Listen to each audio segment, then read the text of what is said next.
The workshop aboard Harmony's Edge pulsed with the steady breath of machinery. Plasma welders hissed from overhead arms, casting flickering shadows across metal surfaces smudged with oil and age. Diagnostic drones hovered, their tiny blue lights, scanning rows of tools, armor fragments, and half-repaired exosuits scattered like relics of forgotten wars. The smell of scorched alloy and old coolant lingered in the air, comforting. To someone like Cale Thorne, he sat hunched over a damaged thermal regulator, fingers moving with automatic precision, coaxing the worn component back to life. The hum of the ship vibrated faintly beneath his boots, a sound he'd grown so used to, it was almost like silence. Then the temperature dropped, just a degree or two, but enough. Cale felt it in his shoulders before he even heard the door. Workshop's entry hissed open behind him, flooding the edges of the room with a wash of sterile corridor light. His body tensed before he even turned. There were only a few beings on Harmony's Edge whose presence could change the atmosphere. By walking through a doorway, and only one who did it, without a word. Vexera stepped in from the corridor like a shadow cut from ice and starlight. Her pale blue skin gleamed faintly under the harsh fluorescence. The red of her curls coiled and frayed, as though battle had tried and failed to burn the fire out of her. 7 feet of silence, and power, and something else tonight. Something different. She said nothing, just crossed the room with slow, deliberate steps. The dull thud of armored boots against the deck plate was softer than usual, almost careful. Her armor was scorched black in places, the right leg section half melted. The breastplate split straight down the middle, like it had tried to protect her and failed. She set the pieces on the bench with unexpected gentleness. Not the way a soldier discards gear, but the way someone lays down memories. They're not ready to part with. Cale wiped his hands on a cloth, saying nothing. He didn't ask what happened. She wouldn't answer. She never did. Instead, he picked up the leg plate and began his work. The process was familiar. Scan, assess, disassemble, mend. He could do it with his eyes closed, had done it 100 times before. But tonight, something unspoken pressed at the edges of the room, like the air itself held its breath. Vexera moved to the stool across from him, still wearing the upper section of her armor. Her amber eyes stared into some middle distance beyond. The walls, expression unreadable. Cale focused on the damage, on the twisted servo housing and burned through hydraulic seal. It helped him ignore how close she was. How quiet. Until a DIDN single quotes T. As he realigned the internal joints with a delicate torque tool, he felt something warm splash onto the back of his hand. Not oil, not coolant, something. Human, impossibly. He froze.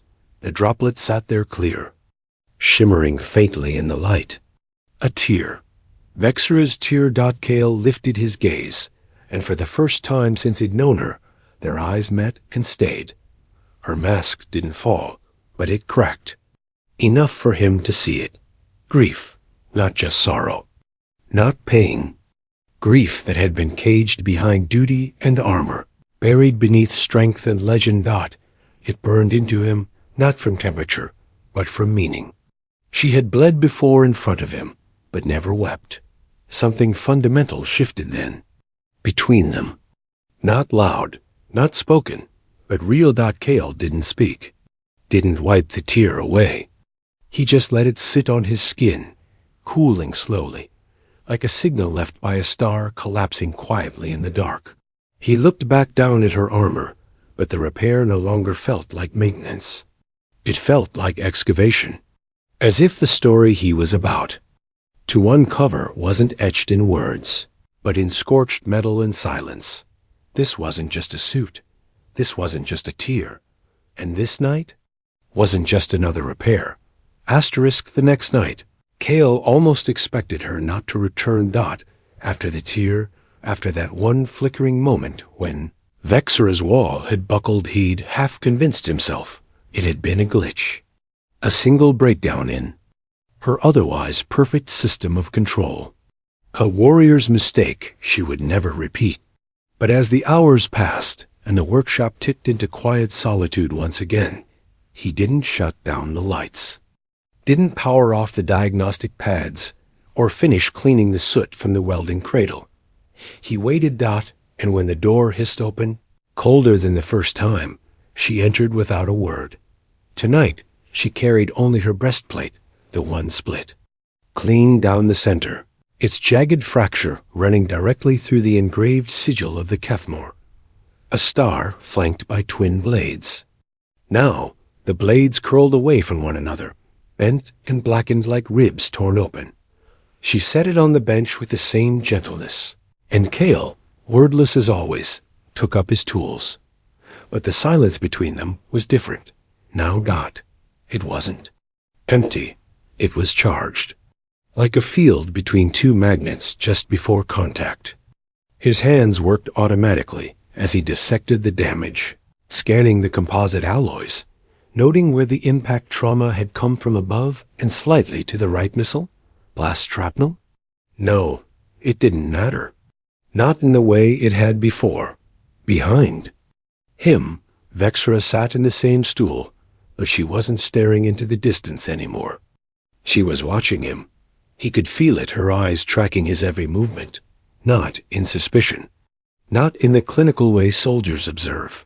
No, this was something else, almost like she was memorizing him. Halfway through removing the inner seal lining, he broke the silence. Was it recent?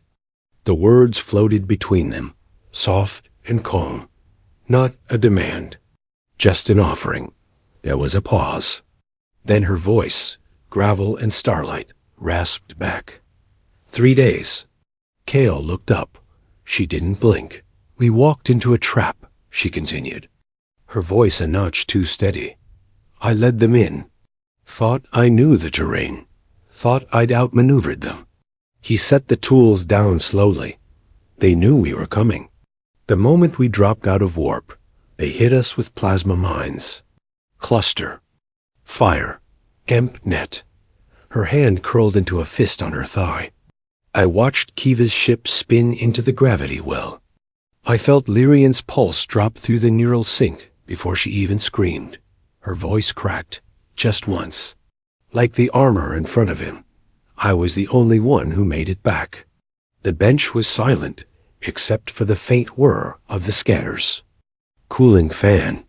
Kale stared at the fractured breastplate, its jagged tear a wound across history. I didn't repair this piece, he said quietly. It was meant to be buried with them, wasn't it? Vexra nodded, but they didn't find all the pieces.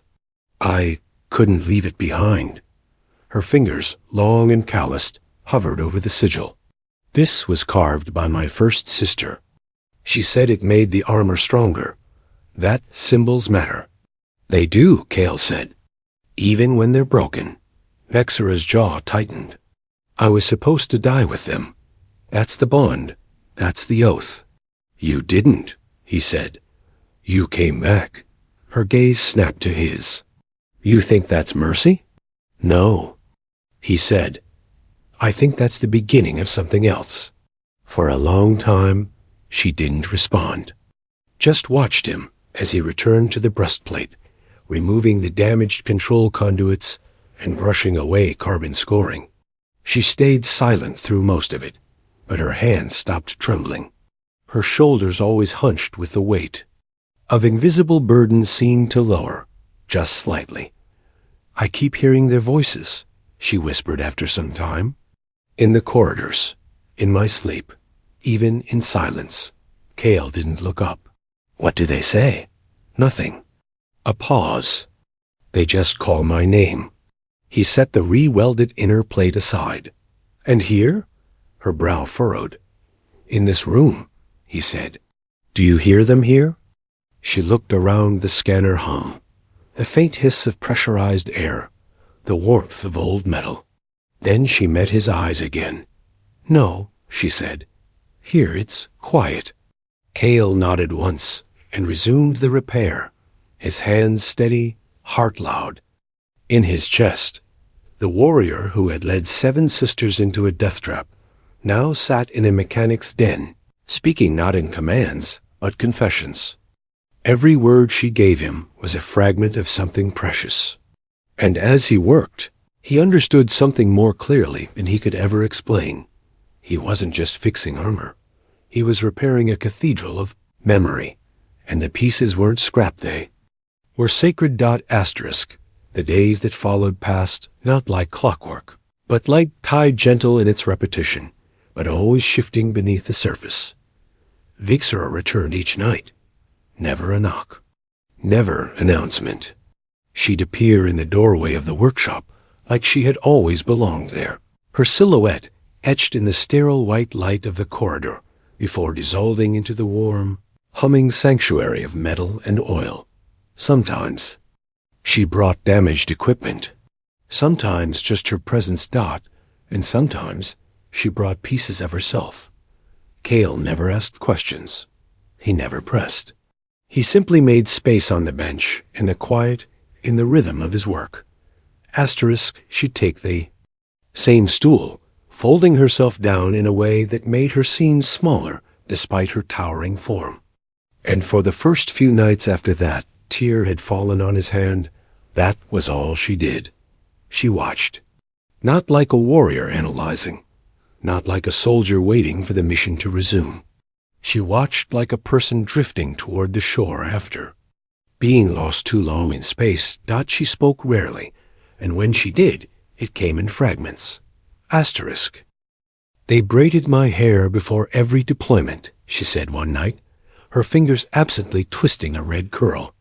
Said it was a symbol of honor, protection. Now I can't bear to touch it. Another night. Lyrics used to hum while cleaning. Her blade, annoying little tune. I hated it. I would give anything to hear it again.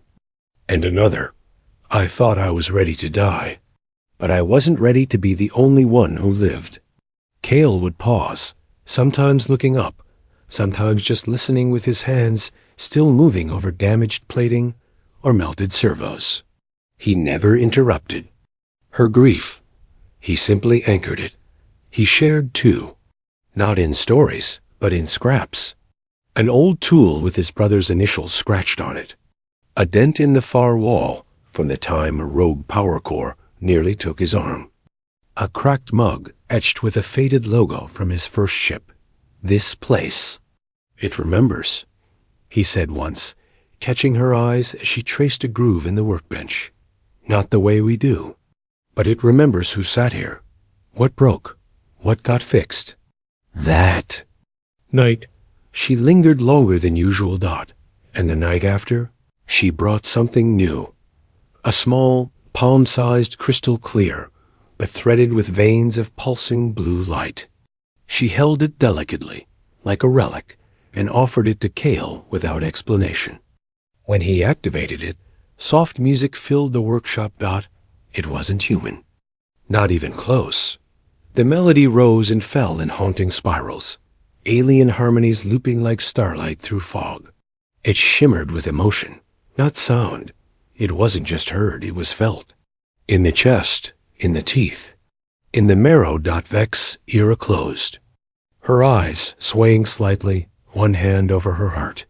We used to dance to this, she said softly, eyes still shut. After battle, after loss, in the quiet, when the tears had dried and the blood had cooled. Cale stared at her, heart twisting. She opened her eyes and extended her hand. Will you? He hesitated, then took it. Her fingers were massive compared to his, but her grip was careful, almost reverent. She guided his steps, slow and deliberate, the rhythm not in tempo but in breath. They moved between work tables and tool crates, shadows flickering across their bodies as the light shifted with the crystal's pulse. It wasn't graceful. Not really. Cale's boots weren't made for dancing, and Vexera's legs moved with the slight stiffness of someone whose joints had seen war. But it didn't matter. It wasn't about perfection. It was about presence. They circled once, twice closer now. Her hand slid to his waist, his to the curve of her shoulder. The music swelled like memory reawakening, and he felt something open between them. A current, a tether, a silence full of meaning. When the final note dissolved into stillness, they didn't step back. Kale looked up at her, really looked, and saw not the legend, not the soldier, not the towering figure whose name was whispered with awe in fleet reports. He saw a woman, wounded, radiant, powerful, human in all the ways that mattered. And when she leaned forward, just slightly, the space between them vanished. They didn't kiss. Not yet. But her forehead touched his. And in that quiet moment, with the scent of plasma and polish around them, the hum of old machines, and the echo of a ghostly song still fading in the air, Kale understood. He hadn't just been repairing a suit. He'd been rebuilding a person. And now, she was starting to live again. Vexera arrived earlier than usual. Kale hadn't yet dimmed the overheads or set the scanner into standby when he heard the gentle hiss of the workshop door sliding open. He turned, expecting the familiar silhouette of armored limbs and stoic stillness, but froze when he saw her. She wasn't wearing her armor. No gleaming breastplate, no reinforced gauntlets or plasma-scorched greaves. Just simple, dark-toned clothing, loose and soft, the kind of thing worn in private quarters, not in front of others. Her curls were unbound, cascading down her shoulders like rivers of emerald silk. Her posture, always precise and guarded, had relaxed. Not slouched, but open, almost uncertain. Kale's breath caught. This wasn't just a visit. This was trust. And something far more delicate. "I didn't bring anything broken tonight," she said quietly, voice catching like it wasn't used to speaking first. Kale set down the micro-welder he hadn't yet used and wiped his hands on the cloth. "Doesn't mean I don't have work to do." She smiled. It was small, barely there, but it hit him harder than any explosion he'd ever survived. Vexera crossed the room slowly, her movements more fluid, now without the weighted suit. Yet there was still that undertone of coiled strength beneath. Her grace, like a blade sheathed in velvet. She took her usual stool, but didn't fold inward this time. She sat tall, her eyes meeting his directly. "I dreamed of them again last night," she said, voice soft. Kale didn't ask who. He knew. "Called to me," she continued. "But this time, they weren't angry. They were just there, watching." "Watching you?" he asked. She nodded. "Watching us." Her gaze dropped to his hands, now resting on the edge of the bench. "I think they were trying to understand." Kale moved slowly around the bench, drawn toward her without thought. Her posture didn't shift to resist. If anything, she leaned slightly into the space he entered, breathing slower, steadier. "Do you think they'd understand?" he asked. "I don't know," she admitted. "But I hope they'd forgive me for surviving, for coming back with nothing but fragments, for choosing this place, this quiet, you." The last word hovered like static in the air. Kale reached out, not boldly, not with some sweeping romantic flourish, just gently, fingers brushing her arm, then resting on the tension-knotted muscle near her shoulder. "You didn't come back with nothing," he said. Her eyes shimmered. "It doesn't feel like enough." "It never does," Kale murmured. "But it is," she inhaled, shaky at first, then steadier. And in that breath, he could see her letting go not of the memory, but of the blame.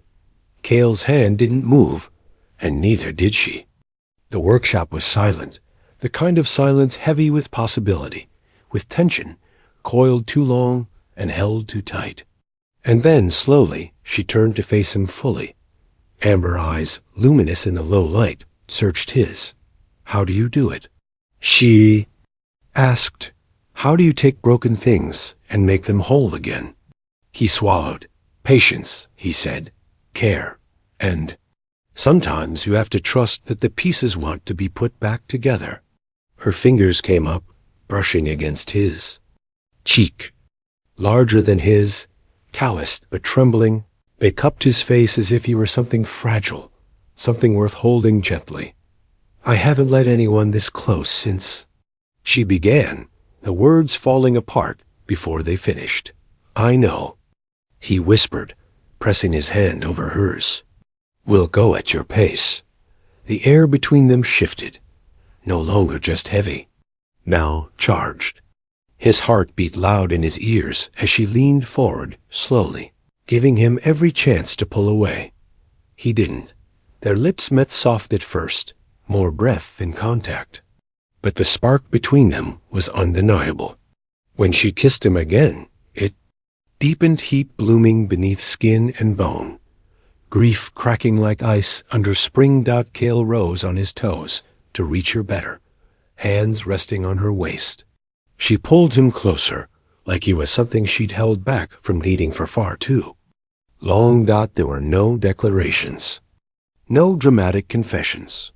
Just two people, alien and human, who had held themselves together for too long, now letting themselves unravel in someone else's arms.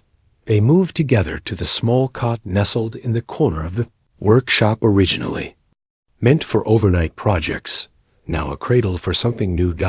Every touch between them asked a question. Every breath was an answer. When he hesitated, she pulled him in. When she trembled, he held her still. And when the last barriers fell, their bodies spoke what their words had only begun to shape. "You're not alone anymore." Under the low glow of the workshop, surrounded by tools of repair and relics of war, they didn't just make love. They healed. 3 weeks passed, like water shaping stone, slow, constant, irreversible. What had started as quiet company in the dim light of the workshop became something deeper, richer, anchored not by grand gestures, but by presence. Vexera came every night, no longer armored, no longer hiding behind duty or silence. The air between them shifted from watchful to warm. They had created a ritual, shared meals over humming power cells, whispered memories over half-repaired pulse rifles, slow dances to haunting melodies from a lost world. They didn't always speak. Sometimes they simply existed in the same room. Kale hunched over a cracked relay, Vexera seated nearby, watching, always watching. But now she watched with something softer in her eyes. Something new. Something hopeful. On this particular night, she entered the workshop with a stiffness in her posture that hadn't been there in days. Kale noticed immediately. Asterisk she carried. A satchel slung over one shoulder, not her usual armor bag, but a field case marked with official joint operations insignia. Her face was unreadable, but her steps were heavier than usual. "Rough mission?" Kale asked, already rising from his stool. She didn't answer right away. Instead, she carefully lowered the satchel to the bench and opened it, drawing out a piece of armor he hadn't seen before. It was her chest plate.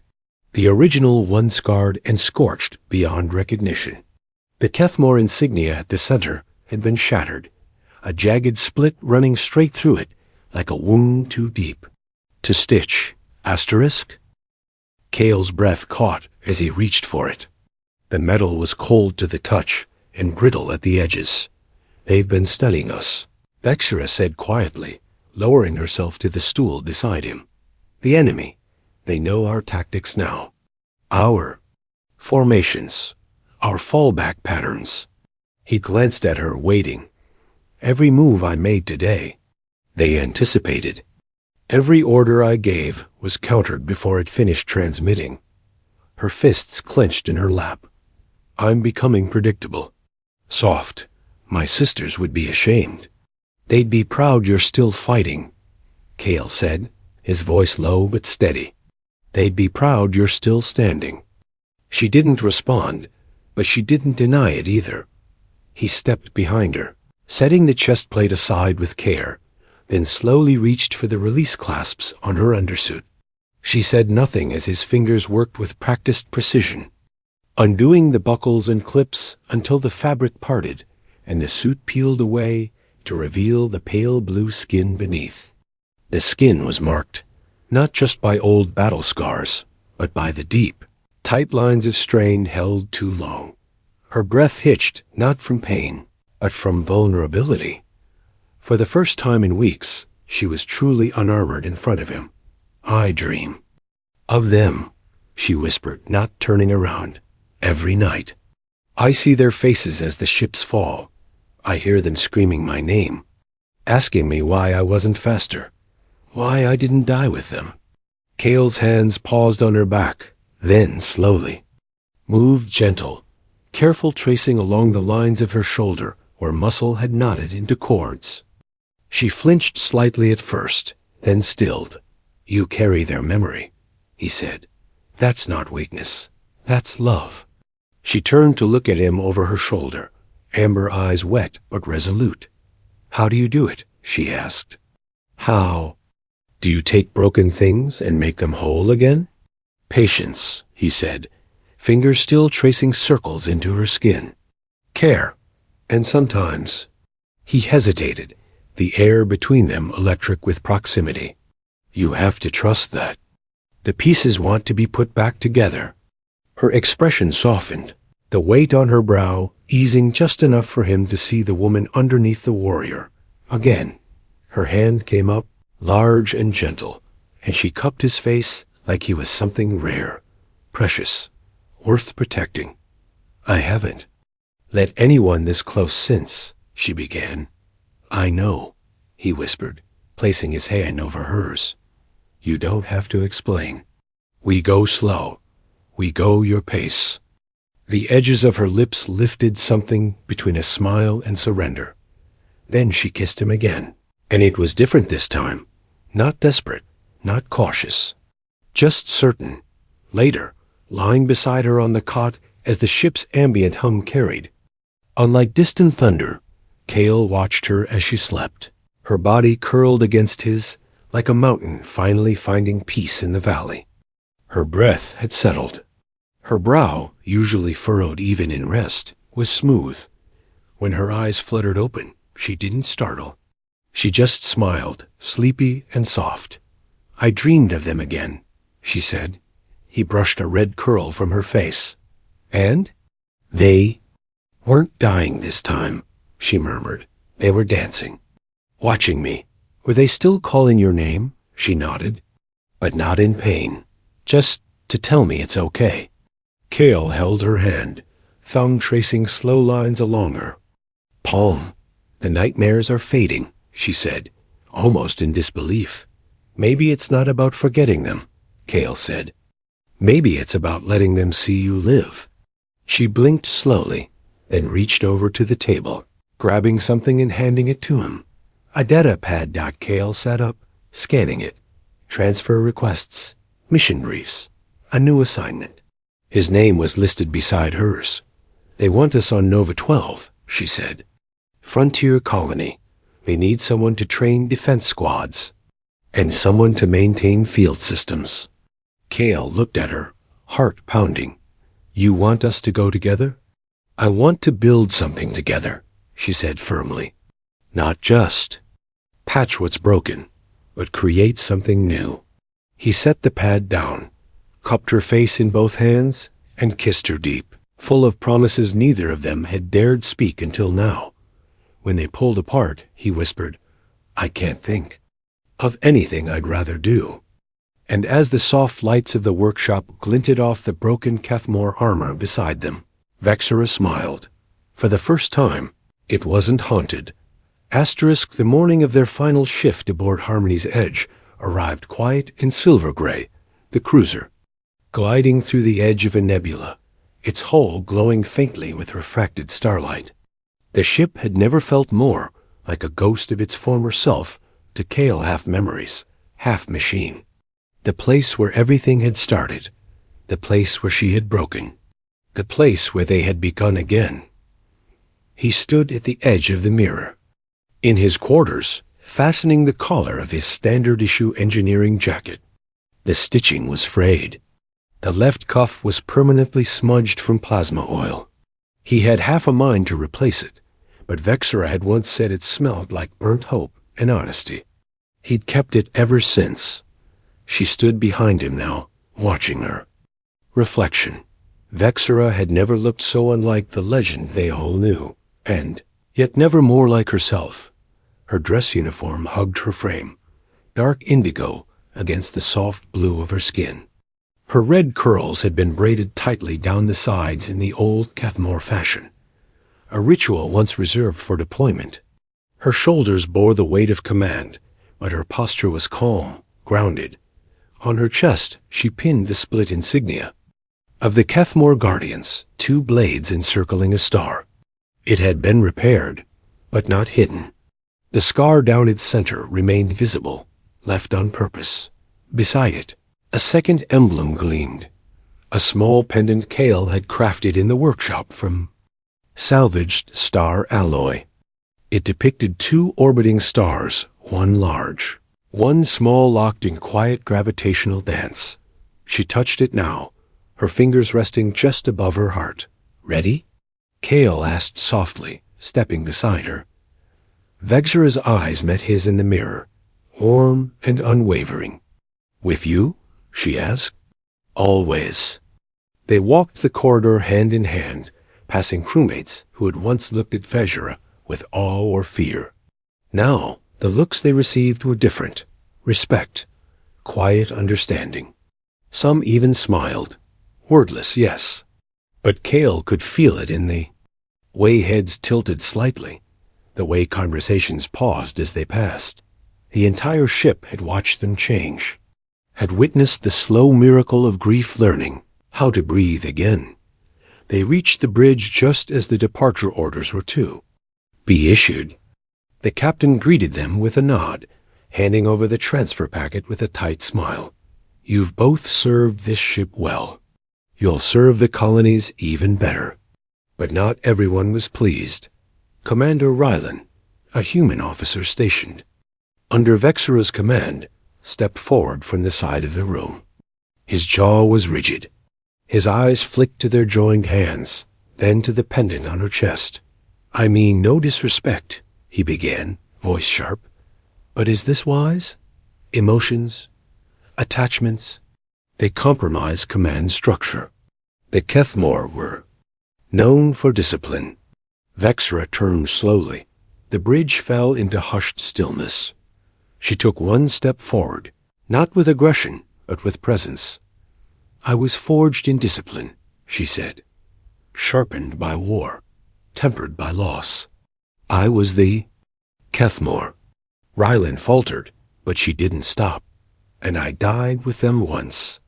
When I came back, I was a ghost in my own armor, a weapon with no wielder." Her voice softened, "until someone looked past the legend, past the silence, and saw me." She reached for Cale's hand again. "This man is not a distraction. He is the reason I remembered how to live." She turned to the rest of the bridge. "If that makes me unfit to lead, so be it. But I would rather walk into fire whole than march into battle broken." No one said a word. Even Rylan bowed his head when they stepped onto the shuttle that would take them to Nova 12. Cale sat beside her in the cabin, watching the stars stretch into brilliant white as the jump engines prepared. Vexera's fingers found his again. "You know," she said, voice low and thoughtful, "I used to think the armor was the only thing keeping me together." "And now?" he asked, brushing his thumb over her knuckles. "Now, I think." She paused, smiled. "Now I think love is a better alloy." He smiled back, resting his forehead against hers as the shuttle engines roared to life. Viewport, the stars unfurled a galaxy of endless chances, new frontiers, and futures UNSHAPED. And they stepped forward together. Not the silent warrior and the quiet technician, not the legend and the fixer, but 2 souls who had shattered and then learned to rebuild, not in solitude, but in each other. Because love, as it turns out, isn't about replacing what's lost. It's about having the courage to love again. And this time, neither of them would walk alone. The end.